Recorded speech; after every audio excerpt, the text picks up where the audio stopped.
newspaper editors were afraid that by carrying information about homosexuals in their papers, especially on the front page, would drive away readers. They did not want to offend readers. Welcome to Journalism History, a podcast that rips out the pages of your history books to re-examine the stories you thought you knew and the ones you were never told. I'm Terry Finneman, and I research media coverage of women in politics. And I'm Nick Hirshon, and I research the history of New York sports.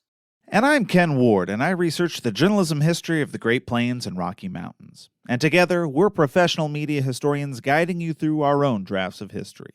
Transcripts of the show are available online at journalism-history.org/podcast. This episode is sponsored by the College of Journalism and Mass Communication at the University of Georgia. For more than a century, the college has educated students to relentlessly pursue the art, science, and integrity of stories. They're committed to following First Amendment principles in a digital-first environment as they prepare democracy's next generation. The media have often been hostile toward groups seeking civil rights. But the audiences of those same publications are precisely the people groups need to get their message in front of. As Dr. Edward Allwood explains, this was precisely the problem faced by the gay rights movement in the 1950s and 1960s. In this episode, Allwood describes how activists reframed coverage of gay and lesbian people in the media in the years leading up to the Stonewall riots of 1969. Ed, welcome to the show. So you write that public relations is integral to social movements in the United States. How is that the case?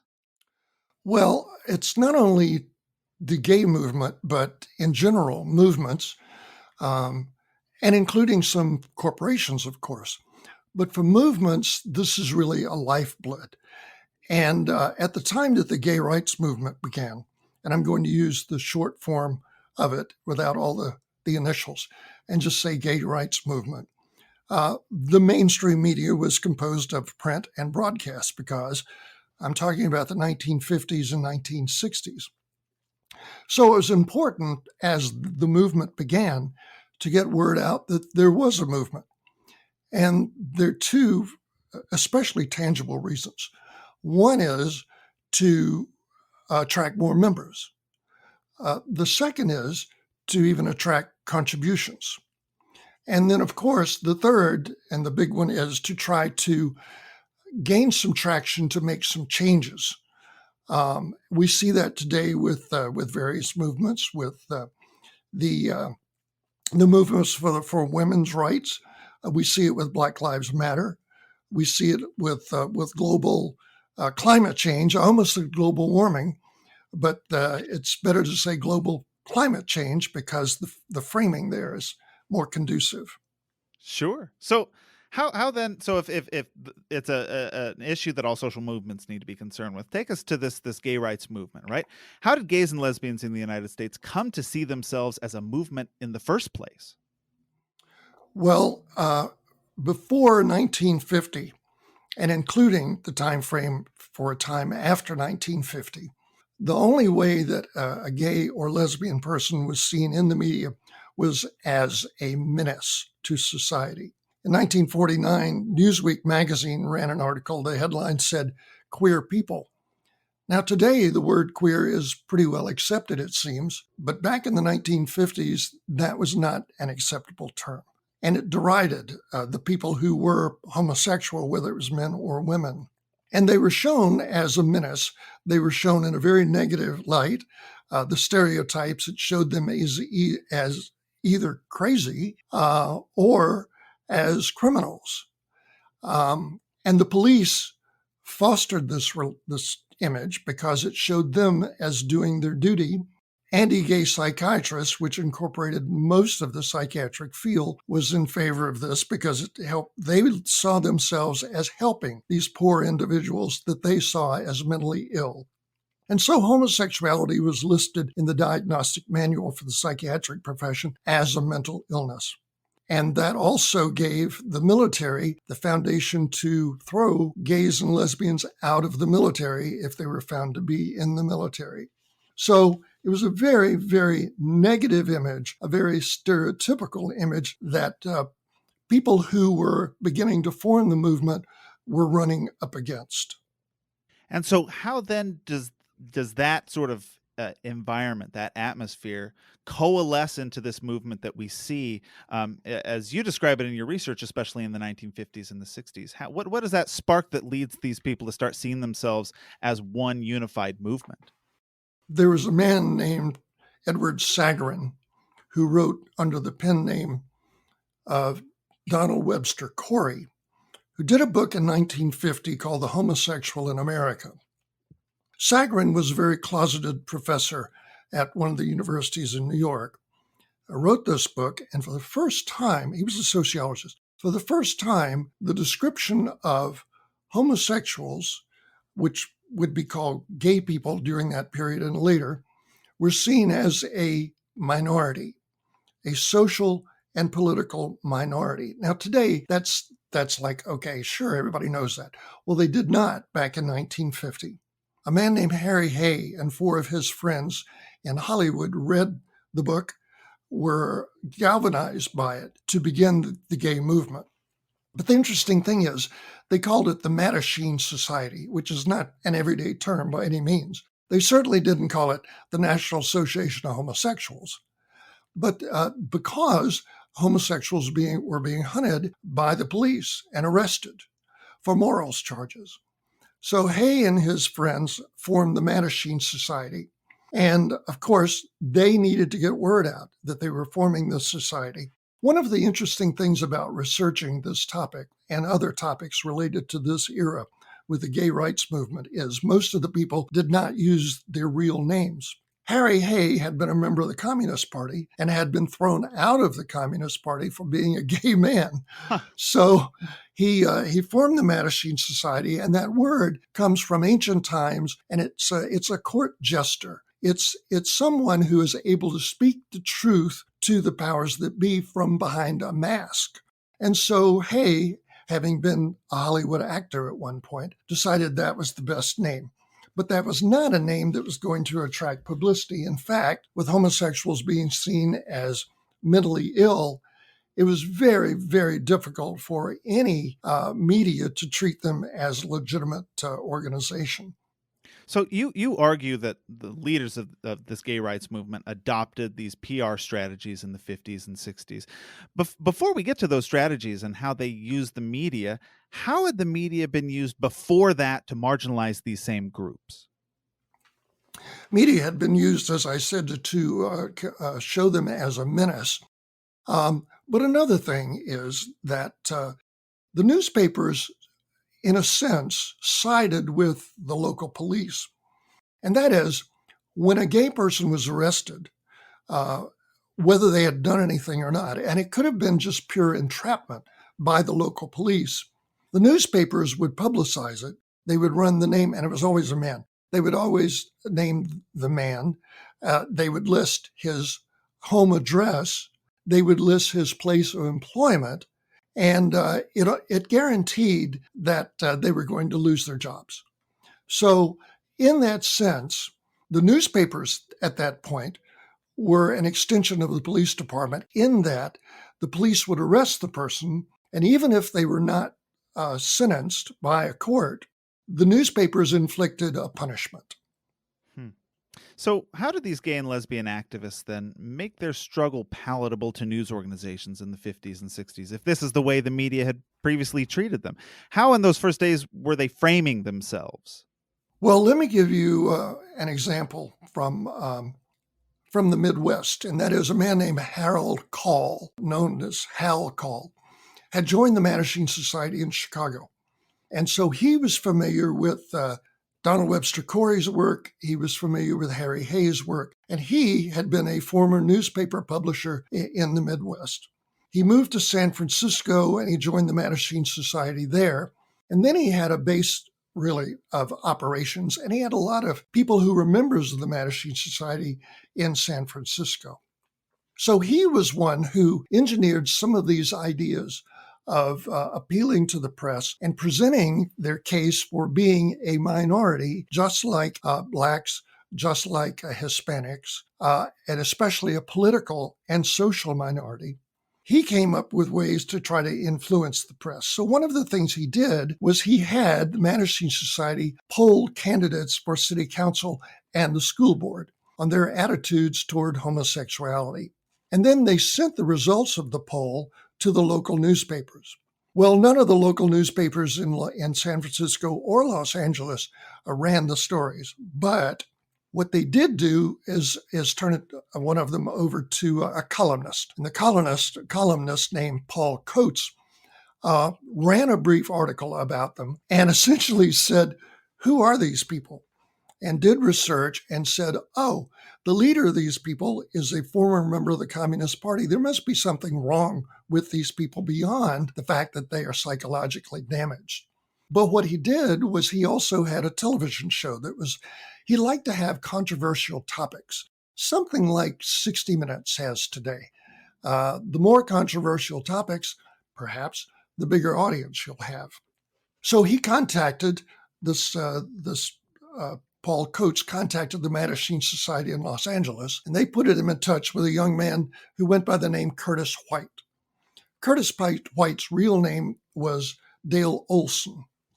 The interesting thing about Dale Olson is that Dale Olson eventually went into public relations and represented some of the biggest celebrities in Hollywood, including Rock Hudson, who at that time was closeted the same way that Dale Olson was closeted.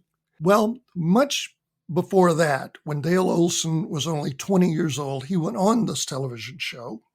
He appeared, and he made the case that homosexuals were not mentally ill, and that homosexuals were not all criminals, and people could see for themselves that this person didn't come across as being mentally ill, and he spoke for himself. And that was one of the only times, perhaps the very first time, that a homosexual was able to speak for himself or herself in the media. You write that some of those in the very early days who were working on this public relations work had journalistic training. How important was that journalistic sensibility? Well, it definitely helped guide what the Mattachine was doing in terms of their relationship to the press, and showed them how to contact members of the press, find members who were open-minded about covering homosexuality, and then cultivate that person. So there's a character who comes up in a big way in your research named Randy Wicker. Can you tell us about Randy Wicker and his how he impacted all of this? Randy Wicker is a very nice fellow, but he is ferocious. If you are ever part of a movement, you want someone like Randy Wicker in your movement. He was a student at the University of Texas, and he attended his first meeting of the Mattachine Society in 1958 in Texas. He decided to publicize what the Mattachine Society was doing. And once he moved to New York, he affiliated with the New York Mattachine Society. And as they would have people come in to speak, such as psychiatrists who were coming in, especially psychiatrists who were sympathetic to their plight, he developed some posters and went around town, especially in the Greenwich Village area, and asked business owners if he could put these posters in their businesses. The second thing he did was he contacted the New York Times about doing a story about the gay rights movement. And he stumbled upon a man named Robert Doty, a reporter at the New York Times. And by sheer coincidence, Abe Rosenthal, the executive editor at the time, had asked if someone would do a story about the increased numbers of visible homosexuals in New York. Rosenthal had moved back to New York after some time, and he had noticed some men holding hands in the village. So Doty agreed to do it. Randy Wicker had sent Doty some flyers about some of his talks that they were giving at the Mattachine Society. Doty called him up, and Wicker offered to give him a tour of the gay bars, which were not advertised and most of the time didn't even have a sign on them. So he took Doty on the tour, but the article that came out was very negative. For Wicker, it was a big breakthrough because they had wound up with the very first front page article that mentioned homosexuals in New York. But in the characteristic terms that were so blatant at the time. It cast them as mental ill and criminals. So it took some time to work on that. And Wicker took it on himself to make that almost his entire life ambition, was to change that image. So how did the PR campaign progress throughout the 60s and into the mid 60s in particular? They began to adopt other ways of attracting attention. That public opinion poll of the city council that I mentioned to you was one of the ways. Another way was for them to make contacts and groom them, but then to have pseudo events, as we call them in the academic world. So what they would do is invite the press to various things that they were staging, including the very first, this was 1965, gay picketing of the White House here in Washington. And it was a small group that were very willing, which was unusual, to take a public position on what we now call gay rights. Frank Kameny was the one who was in charge of it. He was the president of the Mattachine Society of Washington.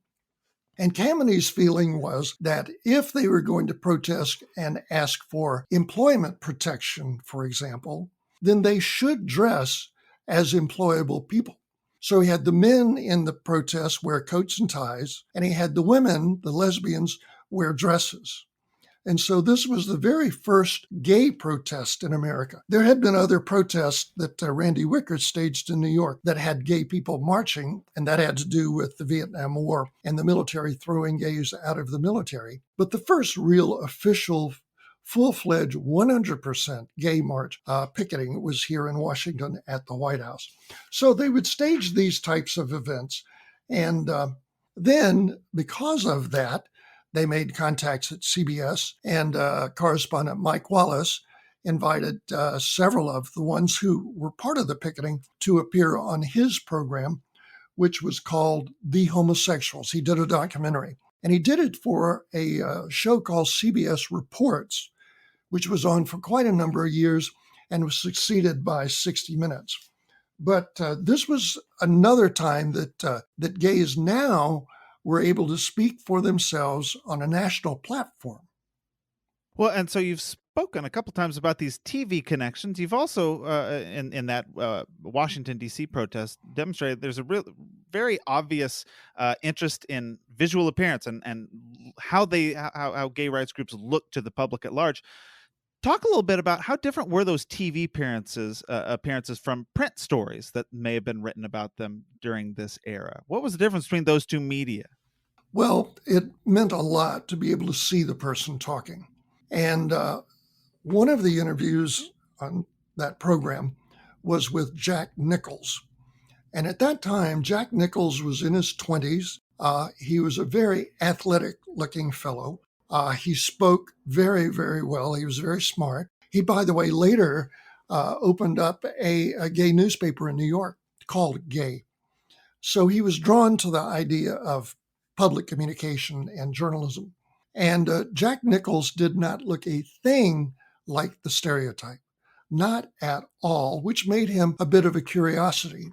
There was another one who appeared, and he used a fake name, but he also spoke very well and did not look the part that we had been shown in the newspaper articles of the poor homosexual who walked with a swish, who spoke with a lisp and was mentally ill.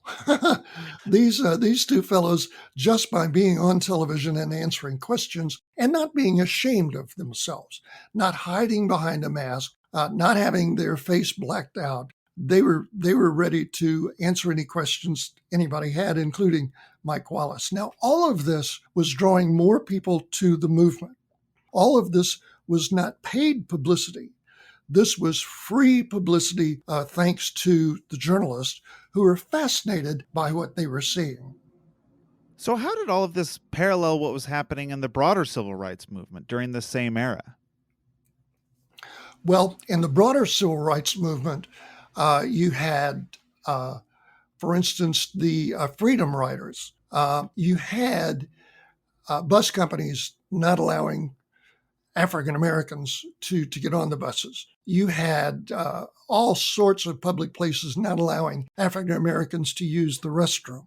They had a separate restroom for them. Movie theaters had a separate area. The thing about homosexuals is, for all purposes, they don't look homosexual, at least most of the time.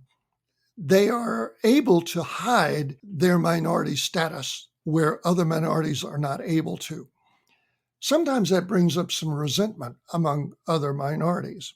But gay people tended to be self-disclosing. So it was pretty amazing when a gay person did step up like Jack Nichols did. He later also wrote a book. So Jack was quite a smart fellow, and as I said, drawn into the journalism area. Now, everything I've talked about so far is before Stonewall, by the way. Well, so we have Stonewall in the summer of 1969. Then where does all of this lead in the decades that have come since, right? And if in these last few minutes, how did we get from all of this that you have been talking about to where we are today?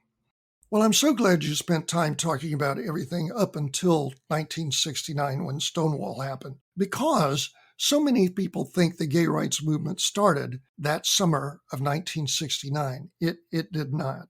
It began to attract a lot more attention after the riots at the Stonewall Bar in New York. But a curious thing, the New York Times, for instance, featured a story about that riot way back in the paper. I think it was page 35. Other papers, such as the Daily News and the Village Voice, featured it on their front pages.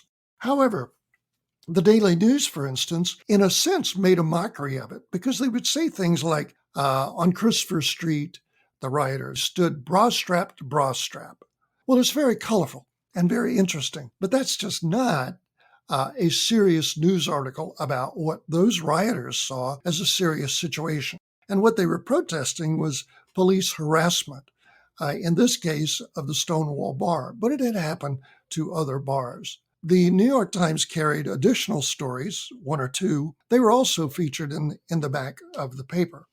They were not featured as front page news. If you had had any other minority rioting in Manhattan, I would suspect that you would have a front page story. But newspaper publishers, newspaper editors were afraid that by carrying information about homosexuals in their papers, especially on the front page, would drive away readers. They did not want to offend readers. Now, they could carry stories about other minorities and not have the same types of worries, but with homosexuals, it carried that kind of baggage. That summer of 1969, as I said, is looked on as the beginning of the modern gay rights movement. And what's so interesting about it is that date in late June 1969 has been adopted for the gay movements around the world, even in countries that are in Eastern Europe, even in countries in Asia. They look toward the end of June, which was when our riots here happened in New York, as their time to celebrate the gay movement. Interesting. Well, I'm afraid we're running out of time, and I want to make sure you have time to address this final question that we ask all of our guests, and that is, why does journalism history matter? Can I go to a restaurant not far from my home here? And above one of the seats is a poster. And the poster says, it takes a lot of history to create something new. And I believe that. And as we are taught as journalists in journalism schools, we need to put things in perspective. When we do an important story, we need to put the story in context. So what I'm telling you today, for instance, is the context for how the gay rights movement attracted publicity and attracted notoriety in the mainstream press. We now have a lot more outlets. We have Twitter, we have Facebook, etc. But at the time the gay rights movement was starting, the mainstream press was the only avenue to reach mainstream America. Interesting. Well, that's all the time that we have for this episode. Ed, I've really enjoyed this conversation. Thank you so much for being on the show. Thank you so much for having me. Well, that's it for this episode. Thank you for tuning in, and be sure to subscribe to our podcast. You can also follow us on Twitter at JHistoryJournal. That's all one word. Until next time, I'm your host, Ken Ward, signing off with the words of Edward R. Murrow. Good night and good luck.